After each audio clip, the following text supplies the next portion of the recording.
Jatend Migao mar omenda John Mbadi opedho budget manyiso ni Migao mar Somo emiyudo pok maduong'. Budget ma kamano nyiso ni sekta mar Somo emiyudo pok mokalo sectors duto. Sekta nigi pok maromo shillings bilion 702.7 migo ni biro konyo bero sekta no. Migao mar Thieth bende oketne bilion 138.1 matayo chenro mag thieth ne oganda e Finyakidi nigi ler. Enyimod bura, jatend Migao mar omenda John Mbadi nochopo kendo pedho budget mar hik omenda 2025 2026.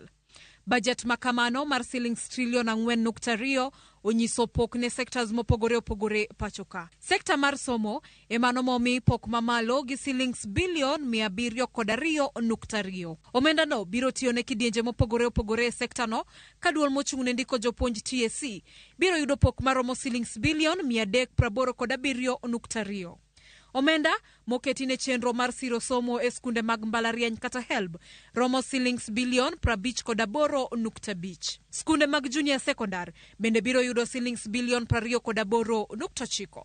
Ka omenda mabiro konyo fuong'ruok e sekta no romo shillings bilion 0.7. Motelo ne ma, ywak no bedo ni chenro matayo penj no komi pok moramora. Chenro no koro yudo pok mar shillings bilion 5.9. Koloso, jatend Migao mar omenda John Mbadi nowacho ni nitie dwaro mar rango kendo keto elai kaka omenda matiye kidienje mag sekta kaka mar somo otigodo. While we are cognizant that examinations must be conducted as scheduled later this year, there is need to undertake a critical evaluation of the costing of examination, assess the sustainability of the program in view of the prevailing fiscal constraints, and explore optimal options for delivering national examinations in order to ensure economy and value for money in public spending.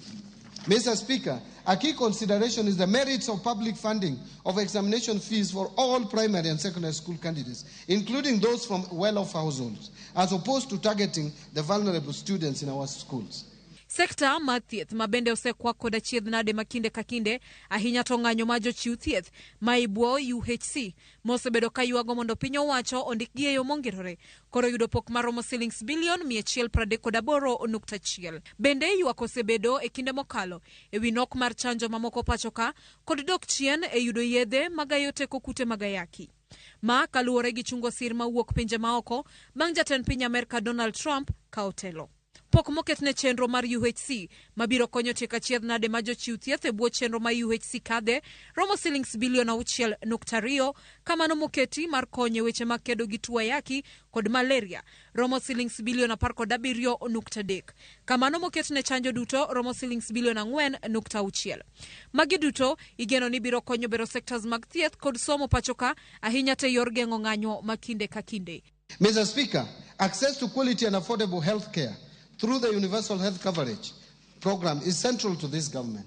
Towards this end, Mr. Speaker, I have proposed an allocation of Kenya shillings 138.1 billion, up from 123 billion in the current year's budget, to the health sector to support various activities and programs. This includes 6.2 billion for universal health coverage, coordination and management, 13.1 billion for primary health care, and that is up from 7.1 billion in the current year, and 430 million to provide medical cover for the orphans, elderly, and disabled persons in our society. Mr. Speaker, to lower cases of HIV, AIDS, malaria, and tuberculosis, and enhance vaccines and immunization program in the country, I have proposed 17.3 billion for the Global Fund and Kenya shillings 4.6 billion for vaccines and immunization programs respectively. Oganda jo Kenya koro keto wangi maneno ni ochumi mar piny Kenya biro chomo kanye ahinya to e bwo telo ma John Mbadi wirani ma budget ne mokwongo.